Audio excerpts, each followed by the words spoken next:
Hey guys, how's everybody doing? Greetings again from the porch. Sorry, last week we had a ton going on with some friends and family and just had to be with them, so we didn't do a videos, but I did miss talking with you. I'm glad to be back out on the porch with you guys, and today I wanted to talk about something that has been very much on my mind over the last few weeks, and especially with some of the things going on. And that is how important hope is in our lives. And I don't mean hope in some sort of vague, sort of touchy-feely emotion, or hope as some cliche that maybe we, stencil on our wall that sounds really churchy and Christian-like.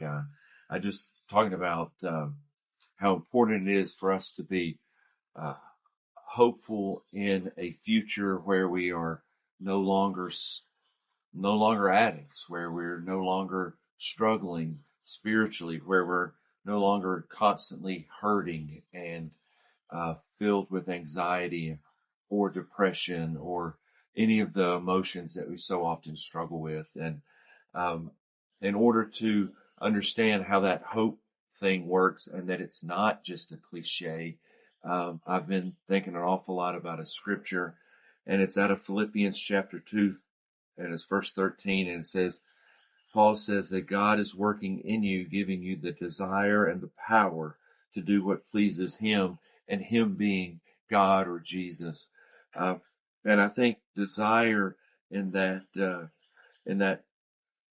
sentence is important, because when God gives us the desire or the want to, or the idea that we're going to strive for it, um, that we have this purpose to be clean and sober and live a recovered life and a spiritually growing life, that desire that God plants in us and fosters, fuels, um, that's the source of the hope, I think, so often. And that hope that's the key, because that comes from God, and that is just driving us. A few ideas that I've been thinking about is hope is openness to change. We've got to be willing to change. I had to hope and hope that something would be better. I had to desire that something would be better. And as things got better, I began to almost be jealous if something would infringe on what I had going on.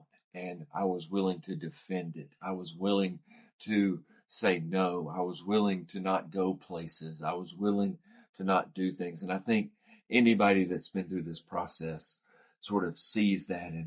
And I hope you understand that that hope and that desire is God given, and there's power in that, and that we can do amazing things. And one thing that I just wanted to kind of leave you with is this hope. It'll open doors for you where before the door would be closed because we were so desperate and we were full of despair and so discouraged. So oftentimes we didn't even get to the door.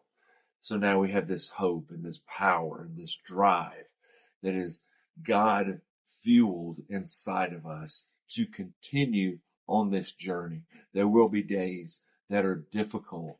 This past week has been one of the uh, hardest weeks I've had in a really long time. And at the end of it and through it all, I've reminded myself that there's hope, that there is a desire to keep moving forward, to keep working, to keep loving, to keep connected with people that care for me and I care about them.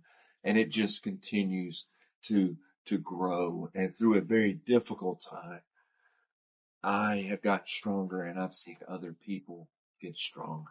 And that is so much something to say is hopeful.